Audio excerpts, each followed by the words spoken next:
Déjà, ça n'a rien à voir avec le fait que l'ordre ouvre une enquête à mon égard, puisqu'il n'ouvre pas d'enquête. Il vient d'apporter un démenti en disant effectivement qu'il n'ouvrait pas d'enquête et que si ça avait été le cas, j'aurais été évidemment informé. Et ben, vous avez la raison pour laquelle je me retire. C'est que moi, j'ai pas la force de ça. J'ai pas la force d'accepter qu'on me crache dessus juste parce que j'ai une opinion divergente de la majorité. Et que j'ai juste pas la force, en fait. À un moment donné, je suis à bout de force, au sens littéral du terme. Je suis fatigué, je vais pas bien, c'est très prenant pour moi, j'y gagne rien et pourtant on me fait passer pour l'escroc de service.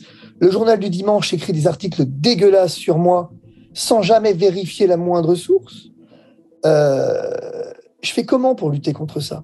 Moi, je suis pas Zemmour, quoi. Je suis pas Zemmour, je suis pas Philippot, je suis pas Mélenchon. Moi, je suis un avocat qui a accepté de porter une parole publique. Alors voilà, on l'a fait avec précision, on l'a fait avec vigueur, parce que c'est les règles du débat. Mais en fait, je m'aperçois que c'est les règles du débat des autres. Mais que nous, on n'a pas le droit d'avoir ce débat-là. Que nous, on est contraints à des règles de bienséance auxquelles les autres ne sont pas contraints. Que les autres ont tous les droits, mais que nous n'en avons aucun. Eh bien, de la même façon que je suis parti de l'intérieur de TPMP pour être à l'extérieur, finalement, eh ben, je quitte le système en refusant de l'alimenter, parce qu'au fond, le système se nourrit de ma présence. Je suis un bon client, quoi. Je suis le mec qui s'énerve sur les plateaux, qui buzz, qui effectivement tweet 15 tweets à la journée, encore quand c'est pas 150. Je veux dire, qui a un côté provocateur, et on adore ça. Et donc, pour nourrir le côté provocateur, pour nourrir effectivement ça, qu'est-ce qu'on fait ? Eh ben, on me crache dessus. Ben oui, ben ça marche pas, quoi. Moi, je peux plus. À un moment donné, je peux plus. D'un côté et de l'autre, je l'ai toujours dit, je refuse d'être le leader de quoi que ce soit. Je refuse d'incarner l'idée d'un leader et je refuse. J'ai absolument rien contre Florian Philippot. Et ce que je vais dire n'est absolument pas une manière de se détacher de quoi que ce soit. Mais lui, je comprends l'engagement qu'il a à manifester, il a un engagement politique, et c'est le sien. Moi, c'est pas un exercice dans lequel je me retrouve. Et je suis mal à l'aise avec ça. Et est-ce que je vais continuer longtemps à être mal à l'aise avec ce que je fais ? C'est une vraie question pour moi. Et quand j'ai vu le journal du dimanche, je me suis dit, je fais comment pour lutter contre ça ? Et donc, j'ai pas la force, en fait, de lutter contre ça. Et donc, je préfère revenir à ce que je sais faire, c'est-à-dire, effectivement, de la précision et de la technique, me mettre directement en relation avec mes clients le temps que je reste, parce que je vais partir, mais le temps que je reste, effectivement, être en rapport avec mes clients, et surtout garder du temps pour faire ce que j'aime, monter à cheval, entraîner mes chevaux, entraîner ma fille, qui est mon équilibre que j'avais complètement perdu. On ne peut pas continuer comme ça.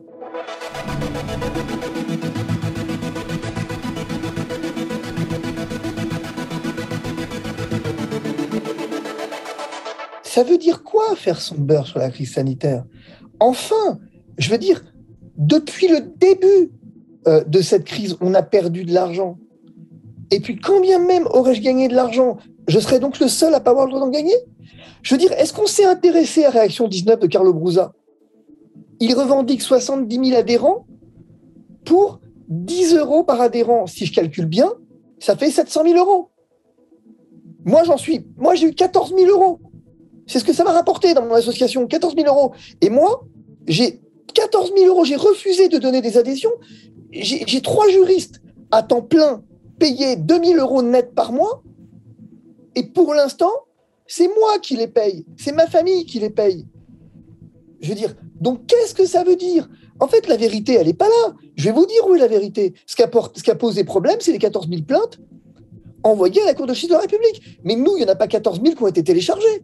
Il faut être complètement con pour faire un calcul comme ça. Alors, quand les médecins les Marty et compagnie viennent nous cracher dessus, mais est-ce qu'on calcule combien eux ont gagné dans cette crise? Parce que ceux qui ont fait du beurre sur cette crise, c'est certainement pas les avocats pour le coup. Mais c'est les médecins qui ont fait du beurre, c'est les pharmaciens qui ont fait du beurre, c'est les labos pharmaceutiques qui ont fait du beurre. Mais eux, c'est normal. Être payé 9 000 euros par jour pour venir injecter un vaccin, ça, c'est normal. On ne peut pas le faire à 25 balles dans son cabinet. Il ne faudrait pas déconner non plus. Pour la grippe, ils ne sont pas payés autant. Hein. Et Dieu sait, je crois que c'est 11 balles pour la grippe. Un peu moins même. Mais les médecins qui ont une rétribution moins importante que les infirmières, parce que vous comprenez, l'injection, c'est pas la même. On parle du beurre, on parle des indemnités kilométriques des médecins, qui sont plus importantes que celles des infirmières. Pourquoi? Parce que le médecin roule en Jaguar et l'infirmière en Clio. Donc, si vous voulez, à un moment donné, et les journalistes, je trouve ça incroyable que le journal du dimanche m'accuse de faire du beurre sur la crise, alors qu'il vend le pamphlet qu'il a écrit à mon égard. Il l'a pas mis en gratuité. L'Express, regardez, j'ai un bon exemple, extraordinaire, sur Twitter. L'Express fait un article qui n'est pas beaucoup mieux sur moi il y a quelques mois, enfin quelques semaines. Un mec s'étonne de ce Twitter, de ce qui soit payant. Qu'est-ce que lui répond l'Express?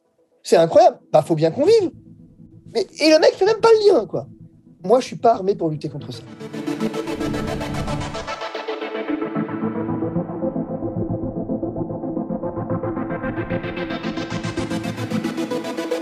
Vous remarquez que personne ne félicite.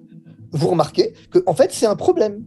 Vous remarquez que cette mise en examen, elle en dérange plus d'un. Vous remarquez que tout ça est concomitant, quand même. Mais vous vous rendez compte que depuis hier circule le fait que je fais l'objet d'une enquête déontologique alors que c'est faux? Mais est-ce que vous vous rendez compte qu'on a été jusqu'à dire que l'enquête déontologique, parce que j'avais facturé des prestations par mon cabinet? Ce qui est faux, au demeurant. C'est une association complètement indépendante qui les a facturées. Ça va durer combien de temps, ces conneries? Qu'est-ce que je fais? Je dépose plainte pour diffamation? Je peux le faire, et je gagne, pour le coup. Parce que c'est véritablement une diffamation. Mais je vais jouer à ça combien de temps? J'ai compris ce qu'on voulait. On voulait que je la ferme. J'ai compris ce qu'on voulait. Mais je vais me taire. Il n'y a pas de problème. Il n'y a pas de problème. Mais si parce que les gens pensent que je vais me taire, je vais arrêter de me battre, c'est qu'ils ne me connaissent pas, quoi, pour le coup.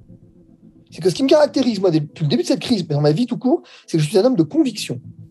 Et qu'en général, quand on me ferme la porte, j'ai l'habitude d'entrer par la fenêtre.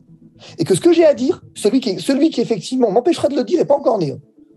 Je veux dire, les ordres et tout ce que vous voulez, les juridictions, tout ce que vous voulez, moi, je sais ce que j'ai fait, j'ai une probité qui est absolument irréprochable. Mais bon, à un moment donné, vous vous rendez compte quand même, quel autre cabinet dans cette crise s'est engagé autant que nous? Le collectif C19, dès le départ, on les a défendus gratuitement, le collectif Interbloc gratuitement, Raoult gratuitement, tous les médecins qui sont venus nous voir gratuitement. Je veux dire, et là, on prend un peu d'argent à l'heure où les médecins facturaient 9 000 balles par jour et on vient expliquer que finalement, je fais de la fraude. On sous-entend que je fais de la fraude.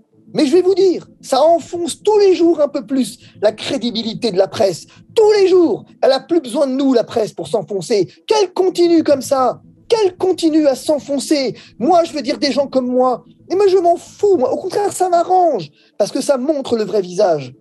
Parce que maintenant, toute la question, ça va être de savoir, est-ce que BFM va reprendre et France Info vont reprendre le fait qu'il n'y ait pas d'enquête déontologique à mon égard?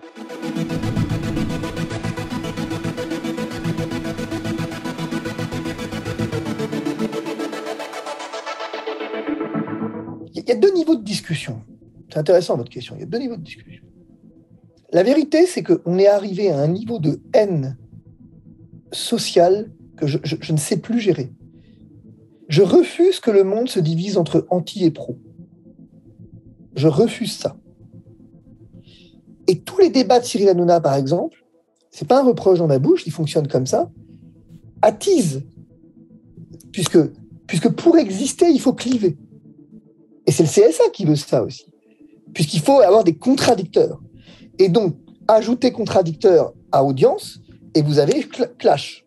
Et j'ai été pendant un an, j'exagère, un peu moins peut-être, mais peut-être une machine à clash, parce que je suis mon client, parce que je fonctionne quand même, parce que je fonctionne comme ça, je veux dire, parce que j'ai un tempérament qui est autant raisonné que passionné, et que je suis un débatteur, et je fais le job. Mais à un moment donné, si vous voulez, les gens, je vais continuer longtemps de balader avec des gardes du corps. Combien de temps ça va durer? Et c'est quoi l'avenir? À la limite, un type qui, comme Florian Philippot, peut se dire, moi, j'ai une carrière, j'en sais rien, présidentielle, électorale, ce que vous voulez, devant moi. Donc, c'est pour quelque chose. Mais moi, c'est quoi mon avenir? C'est quoi mon avenir?